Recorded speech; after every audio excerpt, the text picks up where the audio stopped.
How's it guys, this is Dayvy FPL and welcome back to the Fantasy Premier League video here on my channel. Now in this video we're going to be going over the Game Week 3 preview. We're going to be going over all those talking points relating to Game Week 3, including which Man City asset you guys should be looking at for your own squads, as well as should you be wildcarding or not, and then we're going to finalize it with the Game Week 3 captaincy where we review the best captaincy options going into this new game week. So if that's something you're interested in, sit back, relax, and let's get into it. So a new season calls for a new sponsor, but here on the Dayvy FPL channel we like our old, so I've brought back the old sponsor OneFootball, but with a completely new revamped app. Yes, OneFootball has gone over a complete marketing revamp, new logo, new everything. I've checked it out, looks really good. They kind of took the old app but just made it better, so I'm really appreciative of that. If you want to go check them out, link down in the description below to go download the app. If you don't know who they are, they're the biggest app on iOS and Android, so go check them out. I personally use them, so I can recommend them from a personal level. So before we get into the talking points, a reminder, there are a lot of midweek games this week. It's actually the EFL Cup and we also have the European qualifiers. So a team like Spurs actually has two midweek games, one on Tuesday and then one on Thursday. So keep your eyes on those assets.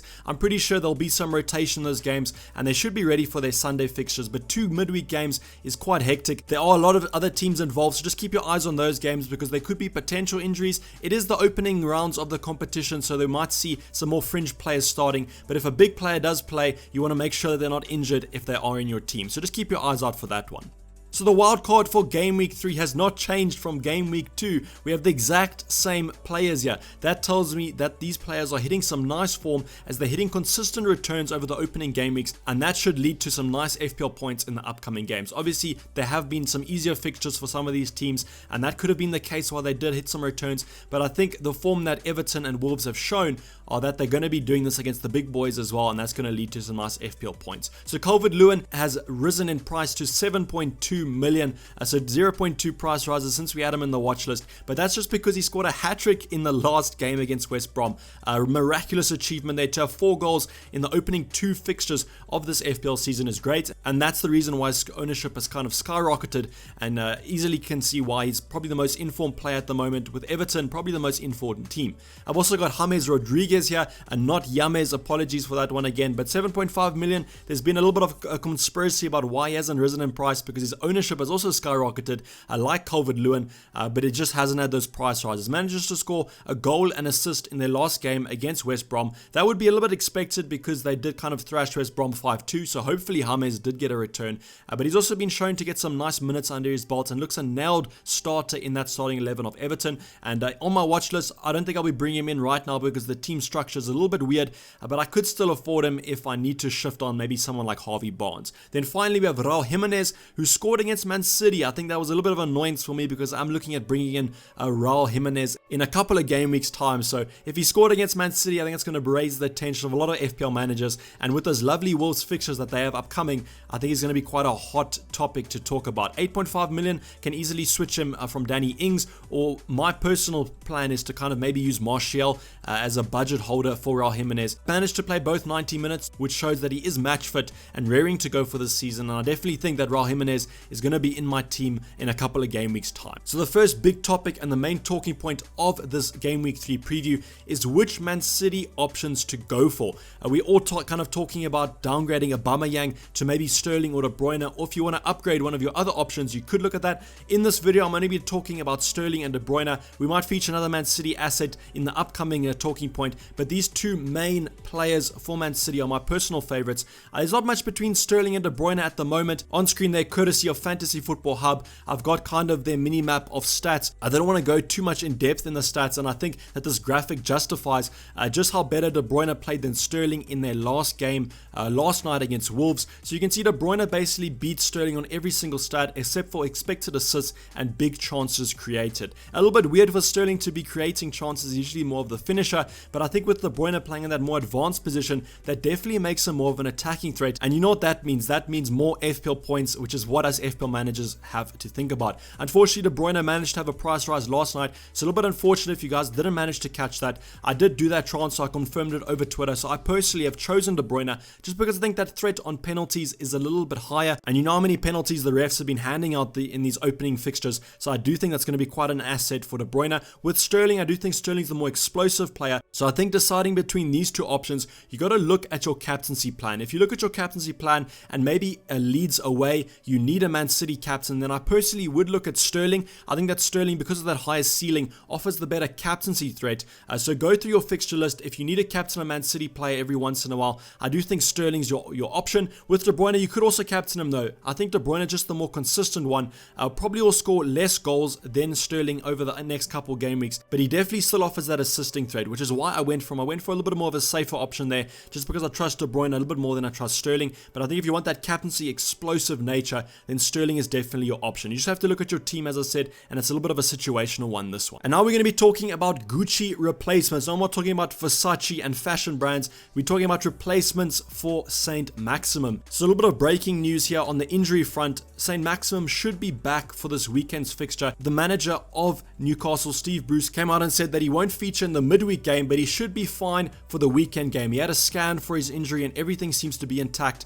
So he should be featuring on the weekend. Now, whether he starts or not is another thing. He didn't look that great in their fixture against Brighton, and I personally think that Ryan Fraser might have squeaked his way into that starting 11 because I think he's just shown a little bit more form than Saint Maximum over these opening couple fixtures. So just keep your eyes on that one. If you want to take him out because of a price rise, I think he will drop in price before that game week 3 deadline, and I think some of these options we're going to be talking about are going to rise in price. So the first option we're going to be talking about is Podence. Apologies if I am butchering that name, but at 5.5, I don't think there's many other good options at that 5.5 bracket. We'll be talking about the Leeds assets in a little bit, but at 5.5 for a straight swap, the Wolves winger slash second striker. He played second striker against Man City. He managed to have some really good opportunities against Man City, which is a good thing and a bad thing. A bad thing because he didn't convert them, which shows that there might be a little bit of a lack in his finishing style, but in terms of getting those chances and creating them, he definitely proved to be an asset. Managed 2 assists, had a lovely little nutmeg and then assist in that Man City game last night, and I do think he's looking full of confidence, which I really like as a player. At 5.5,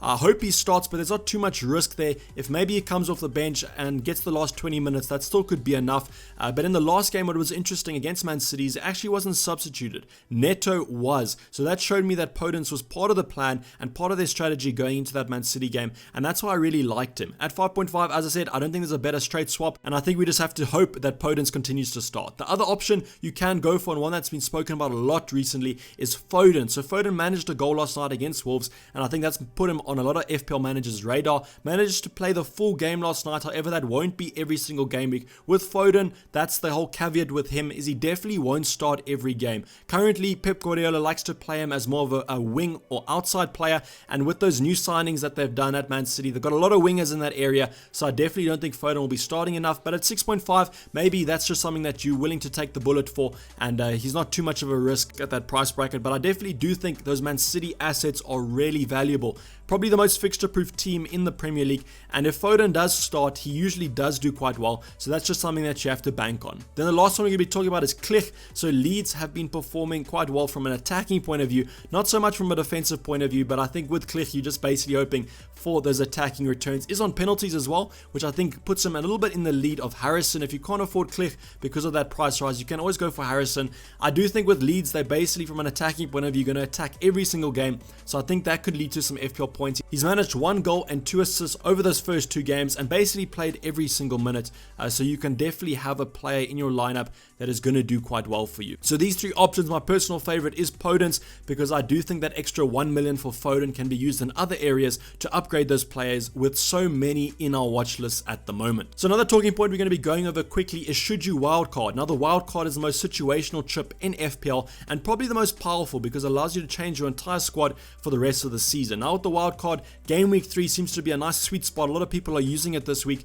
because I think the opening 2 fixtures, the first game week for some teams they did well, and then the second game week they didn't do well. So that's caused quite a lot of reaction in those FPL managers, and they've been led to the wildcard. So with the wildcard, the trick that I always use is I look at my starting 11 and my bench, and I decide which players are definite outs. So if you see on the screen, what I've done is I've gone to Dayvy vs the World, my mini league, and I've just gone to a random page and I've just picked a random manager's team, and we're going to be assessing it. So this way you can look at your own team and do the same assessment and check what happens. So you can see in the yellow blocks, I've kind of highlighted the players that I would be transferring out, and those are definite. So the bench, I just want to touch on the bench a little bit. The bench, just because it isn't yellow doesn't mean it's the biggest necessity. With the bench, those players aren't going to be in your starting 11 most game weeks, so you don't have to worry about it too much. I've just highlighted the bench here because there are managers that really want a strong bench, and with this whole pandemic that's been going on, some players think that you should have had at least 3 players on your bench in case of injuries, or maybe if the player tests positive. So starting off, we have Aubameyang and St. Maximum. I do think these players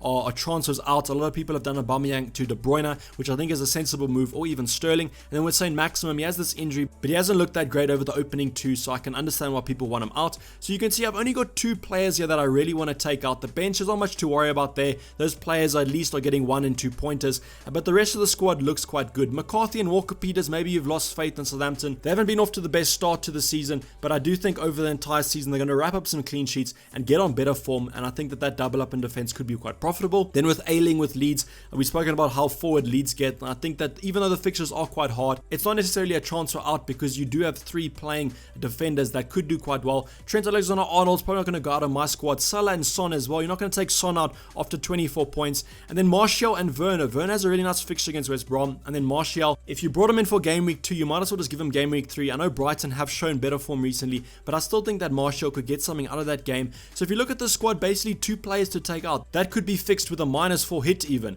So I wouldn't personally be wildcarding this draft. You could have your own opinion about it. Maybe you think that it should be wildcarded. But with these opening 2 fixtures, we don't have enough to kind of assess on which teams are going to be doing well. I mean, next game week, if Man United do well, everyone's going to be jumping on them. You just have to kind of hope here that the Wolves and the Evertons don't do well, which I guess could be a little bit bad because they've been on good form. But if you manage to squeeze an Everton attacker in, yeah, I think the squad looks quite good. So the last talking point we're going to be going over is captaincy. Now, the captaincy this week is quite hard, mainly because there's 2 really good options to go for, and that's Liverpool and Chelsea assets. So with Chelsea, I would probably go for Timo Werner, as he's that out-and-out striker. And then with Liverpool, probably Mo Salah. He is on penalty, so that's, as I said, quite a nice asset for those penalty takers. And they are facing Arsenal at home. Now, Arsenal, in the past couple games against Liverpool, they've been quite defensive, so I'm pretty sure they're going to set up in that same style, not going to be as free-flowing attacking-wise as they usually are, and how they were against West Ham. With Timo Werner, West Brom have conceded a bucket load of goals, and I'm expecting him to get off the mark on his Premier League debut goal, and I think that's going to be quite good for him. So currently, I'm leaning towards Timo Werner at West Brom,